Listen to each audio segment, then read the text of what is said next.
Hello friends, welcome back to online section. हम discuss कर रहे थे बीटीसी थर्ड सेमेस्टर साइंस का प्रीवियस सोल्ड पेपर जो कि 2016 में हुआ था। गाइज हमने इसके बारे में पहले जाना कि इसमें आपको 1 घंटे का समय दिया गया होता है और इसमें यह पेपर आपका 25 नंबर का होता है। इसमें आपको 3 टाइप के क्वेश्चन जैसे बहुविकल्पीय, अति लघु एवं लघु उत्तरीय प्रकार के आपको क्वेश्चंस दिए गए होते हैं। हमने पहली वीडियो में बहुविकल्पीय, अति लघु, बहुविकल्पीय और अति लघु टाइप के क्वेश्चंस को आपको डिस्कस कराया है। अगर आप चाहे तो उसको प्लेलिस्ट में जाके, साइंस की प्लेलिस्ट मिल जाएगी आपको, वहाँ जाके आप लोग देख सकते हैं। आज हम डिस्कस करेंगे लघु उत्तरीय टाइप क्वेश्चंस को। ओके गाइज, आप पहले अपना पेपर देखिए कि आपके एग्ज़ाम में क्या क्या क्वेश्चंस आए थे, फिर हम उनके आंसर्स को डिस्कस करेंगे। आपको प्रकाश सर साइंस पढ़ा रहे हैं, तो आप यहाँ पर क्वेश्चन देखना कि किस प्रकार के आपके एग्ज़ाम में क्वेश्चन आते हैं। जब आपको सर पढ़ाएंगे तब आप वहाँ पर नोट करना कि हमारे एग्ज़ाम में इस टाइप के यहाँ से क्वेश्चन, कोई भी टाइप हो, कोई भी टॉपिक हो, उसमें से किस टाइप के क्वेश्चन आपके एग्ज़ाम में बनते हैं। ओके गाइज, मैंने ये वाले क्वेश्चन आपको डिस्कस करा दिए थे, ऑब्जेक्टिव टाइप क्वेश्चंस। आप देखिए, ये अति लघु उत्तरीय क्वेश्चन है। आज हम डिस्कस करेंगे लघु उत्तरीय प्रश्न। ठीक है, ये 2 नंबर में क्वेश्चन आता है आप लोगों का। पहला क्वेश्चन है इसका अति लघु का, पर्यावरण संरक्षण से आप क्या समझते हैं? आप पर्यावरण को कैसे संरक्षित करेंगे? जब आपके प्रकाश सर आपको पढ़ा रहे होंगे तब आपको ये क्वेश्चन नोट करने हैं कि किस टाइप के आपके एग्जाम में क्वेश्चंस आते हैं। ओके, नेक्स्ट है स्टरलाइजेशन विधि से खाद्य पदार्थों को सूक्ष्म जीवों से कैसे सुरक्षित रखा जाता है? संक्षेप में लिखिए। नेक्स्ट है अभिसारी एवं अपसारी लेंस में क्या अंतर होता है? सचित्र संक्षेप में समझाइए। इससे नेक्स्ट क्वेश्चन है धातुओं के संरक्षण हेतु अपनाए जाने वाली विभिन्न विधियों को संक्षेप में समझाइए। नेक्स्ट, अनुकूलन किसे कहते हैं? जलीय एवं मरुस्थलीय अनुकूलन को संक्षेप में उदाहरण सहित समझाइए। इससे नेक्स्ट क्वेश्चन आपके एग्जाम में आया था कि कार्बनिक रसायन का क्या अभिप्राय है? कार्बनिक यौगिकों में श्रृंखलन की विशेषता को उदाहरण सहित समझाइए। एंड लास्ट क्वेश्चन था एक प्रारूपी पुष्प का चित्र बनाकर उसे लेबल कीजिए। ठीक है, ये आपके एग्जाम में क्वेश्चन आए हुए हैं 2016 में। अब हम इनका सॉल्यूशन देखेंगे कि आपको आंसर किस टाइप से देना होता है। ओके गाइज, यहाँ से हम स्टार्ट करेंगे। पर्यावरण संरक्षण से क्या अभिप्राय है? अपने स्तर से आप पर्यावरण को कैसे संरक्षित करेंगे? यहाँ पर हमें कैसे आंसर राइट करना होगा कि पर्यावरण वह परिवर्ती है। देखिए, सबसे पहले तो पर्यावरण को समझाएंगे। पर्यावरण संरक्षण से क्या अभिप्राय है, यानी क्वेश्चन को समझिए आप। पर्यावरण संरक्षण के बारे में बताएंगे, फिर हम कैसे संरक्षित रख सकते हैं उसको, फिर उसके बारे में समझाएंगे। यही एग्जाम में आपके पूछा गया था। तो पर्यावरण वह परिवर्ती है जो मानव को चारों ओर से घेरे हुए है तथा उसके जीवन एवं क्रियाओं पर प्रभाव डालती है। ठीक है, पर्यावरण आपको समझ में आया? या देखिए, पर्यावरण पर्याय प्लस आवरण। ठीक है, पर्याय यानी चारों ओर, आवरण मतलब घेरे हुए, जो हमें चारों ओर से घेरे हुए है, यह पर्यावरण होगा। और आज हम पर्यावरण संरक्षण के बारे में समझते हैं। आज हम जिस पर्यावरण में सांस लेते हैं, पानी पीते हैं, अनाज उपजाते हैं, वही हम इस पर्यावरण को अपनी क्रियाओं से प्रदूषित भी करते हैं। इसी पर्यावरण को सुरक्षित करना पर्यावरण संरक्षण कहलाता है। ठीक है, जिस तरीके से हम इसको एक अलग तरीके से प्रदूषित भी करते हैं और इसको सुरक्षित रखना क्या होता है? पर्यावरण संरक्षण कहलाता है। आई होप आपको समझ में आया होगा पर्यावरण संरक्षण क्या होता है। तो देखिए, हम इसमें इसे किस प्रकार से संरक्षित कर सकते हैं। मैंने यहाँ पर आपको 2 एग्जाम्पल समझाए हैं कि संसाधनों का उपयोग हम इस प्रकार करें कि सामाजिक विकास तथा पर्यावरण संरक्षण सुनिश्चित रहे। ठीक है, हमें ओवर संसाधनों का उपयोग नहीं करना है, अपनी ज़रूरत के हिसाब से ही करना है। ठीक है, जिससे हमारा पर्यावरण सुरक्षित रह सकता है। सुनिश्चित रह सकता है। और सेकंड है वन्य जीवों को उपयुक्त प्राकृतिक संरक्षण प्रदान करना तथा उनके आश्रय स्थलों की व्यवस्था करना मनुष्य की नैतिक जिम्मेदारी है। ठीक है, देखिए ये भी हो सकता है, ये वन्य जीवों का संरक्षण करना, इनके लिए आश्रय स्थान देना जैसे गौशाला वगैरह ये है। ठीक है, तो इस प्रकार ये भी तो पर्यावरण संरक्षण में ही आता है, वन्य जीवों की व्यवस्था करना। ठीक है, तो आप इस प्रकार अपनी तरफ से भी एक दो इसमें पॉइंट लिख सकते हैं। ओके गाइज, अब चलते हैं नेक्स्ट क्वेश्चन पर। नेक्स्ट क्वेश्चन क्या था कि स्टरलाइजेशन विधि से खाद्य पदार्थों को सूक्ष्म जीवों से कैसे सुरक्षित रखा जा सकता है, संक्षेप में लिखिए। इसका आंसर हम कैसे लिखेंगे? स्टरलाइजेशन एक विधि है जिसके माध्यम से खाद्य पदार्थों को सूक्ष्म जीवों से मुक्त किया जाता है। इसे खाद्य पदार्थ एक निश्चित समय तक खराब नहीं होते। मतलब स्टरलाइजेशन एक ऐसी विधि है जिससे जो हमारे खाद्य पदार्थ है इनको हम सुरक्षित रख सकते हैं। ठीक है, ये जल्दी से खराब नहीं हो, तो इसके लिए जैसे फ्रिज एक ऐसा उपकरण है। देखिए आप सभी अपने घरों में फ्रिज का इस्तेमाल करते हैं, वो इसलिए करते हैं कि गर्मियों में खाना जल्दी ख़राब हो जाता है और फ्रिज में रखा खाना जल्दी से ख़राब नहीं होता। तो फ्रिज एक ऐसा उपकरण है जिसके द्वारा सामान्य ताप से कम यानी 5 डिग्री सेल्सियस से 10 डिग्री सेल्सियस सामान्य ताप से कम उत्पन्न कर सूक्ष्म जीवों को उपापचयी क्रियाओं तथा वृद्धि को नियंत्रित किया जाता है।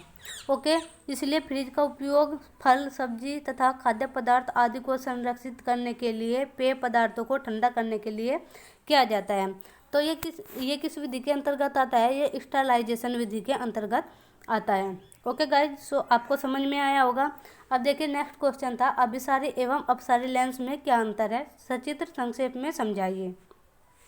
पहले तो हम इसको समझाने के लिए लेंस के बारे में बताएंगे कि लेंस किसी पारदर्शी माध्यम का एक ऐसा टुकड़ा है जिसके दोनों पृष्ठ अथवा एक पृष्ठ वक्र तथा दूसरा पृष्ठ समतल हो। ठीक है, तो लेंस दो प्रकार के होते हैं, ये यहाँ पर वर्त है। तो लेंस दो प्रकार के होते हैं, उत्तल लेंस या अवतल लेंस। उत्तल लेंस और अवतल लेंस। उत्तल लेंस के बारे में देखिए, तो ये कहानी है अभिसारी और अपसारी, आप इसको समझेंगे तो आपको पता चल जाएगा। उत्तल लेंस उस पर आपतित समांतर प्रकाश की किरणों को मुख्य अक्ष की ओर मोड़ता है, इसलिए इसे अभिसारी लेंस कहते हैं। यानी देखिए अभिसारी और अपसारी लेंस में अंतर पूछा गया है। तो अभिसारी लेंस को हम उत्तल लेंस भी कहते हैं। तो अभिसारी लेंस वह लेंस होगा जिस पर आपतित समांतर प्रकाश की किरणें को मुख्य अक्ष की ओर मोड़ देता है। ऐसे लेंस को हम क्या कहते हैं? अभिसारी लेंस कहते हैं। और अपसारी लेंस किसे कहेंगे? देखिए अपसारी लेंस यह है ऐसा लेंस जिस पर आपतित समांतर किरणों को मुख्य अक्ष से दूर फैलाता है, अतः इसे अपसारी लेंस कहते हैं। देखिए आप लोगों को अंतर समझ में आ गया होगा, अभिसारी और अपसारी लेंस में अंतर। अब अभिसारी लेंस तो होगा जो किरणों को मुख्य अक्ष की ओर मोड़ता है, और अपसारी लेंस ऐसा होगा जो किरणों को मुख्य अक्ष से दूर फैलाता है। अभिसारी लेंस को हम उत्तल लेंस भी कह सकते हैं और अपसारी लेंस को हम अवतल लेंस भी कहते हैं। तो आपका क्वेश्चन क्लियर हो जाएगा। ऐसे ही आपको अपने एग्जाम में आंसर लिखना होता है। ओके गाइज, देखिए इसका चित्र हम कैसे बना सकते हैं कि जैसे अभिसारी लेंस होगा, अभिसारी लेंस जैसे ये लेंस हो गया हमारा,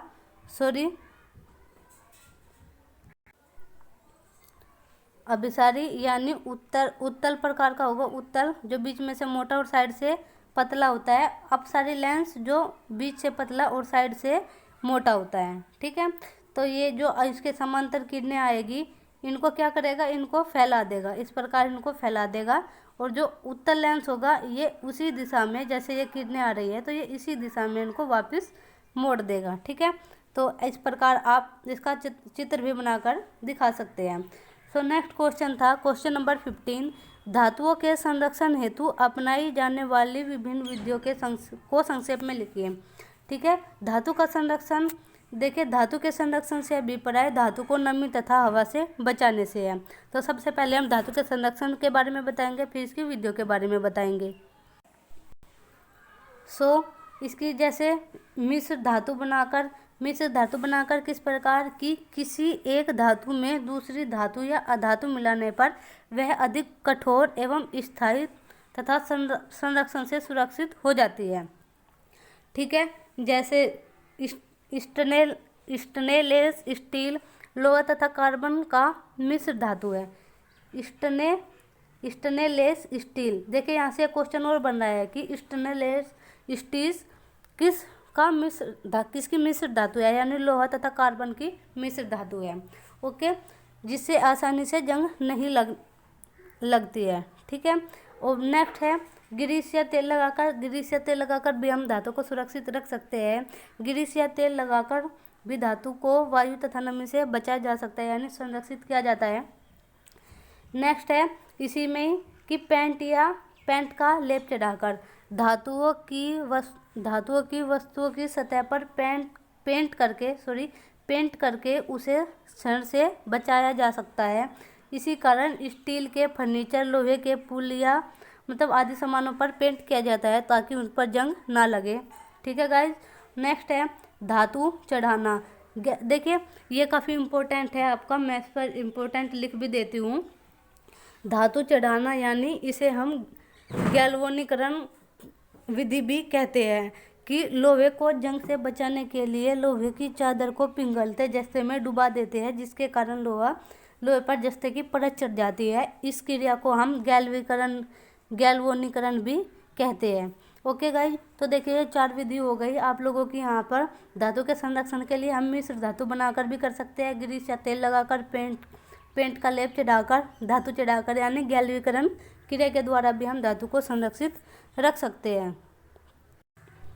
अब देखते हैं नेक्स्ट क्वेश्चन, अनुकूलन किसे कहते हैं? जलीय एवं मरुस्थलीय अनुकूलन को संक्षेप में उदाहरण सहित बताइए। तो सबसे पहले हम अनुकूलन को बताएंगे कि अनुकूलन किसे कहते हैं। आकृति, आकार, रंग, रूप, संरचना तथा आवाज संबंधी लक्षणों में ऐसा परिवर्तन जो सजीव को विशेष पर्यावरण में सफलतापूर्वक जीवित रहने के लिए सहायक होती है, अनुकूलन कहलाता है। देखिए कितने अच्छे से आपको एक्सप्लेन किया गया है।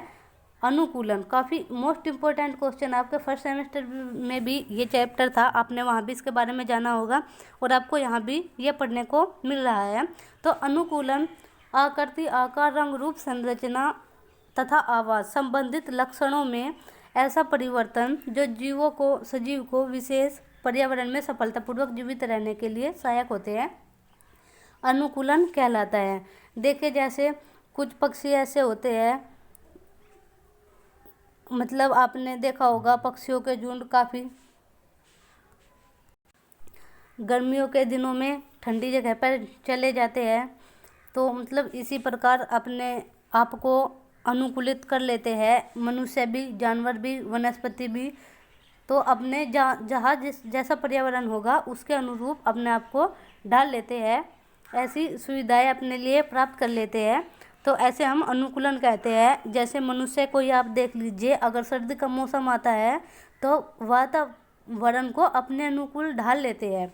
कैसे? जैसे रूम हीटर लगा लेंगे, ऐसे गर्म कपड़े पहन लेंगे, तो वातावरण को अपने अनुसार ढाल लेते हैं। गर्मियों में ऐसी हम लोग सुविधा कर लेते हैं, बिजली की, पंखे की, पानी की। ठीक है, कम कपड़े पहनना पसंद करते हैं, हल्के कपड़ा पहनते हैं। तो इस प्रकार मनुष्य वातावरण के अनुसार अपने आप को ढाल लेता है, या वातावरण को अपने अनुसार ढाल लेता है। तो इसे क्या कहते हैं हम? इसे अनुकूलन कहते हैं।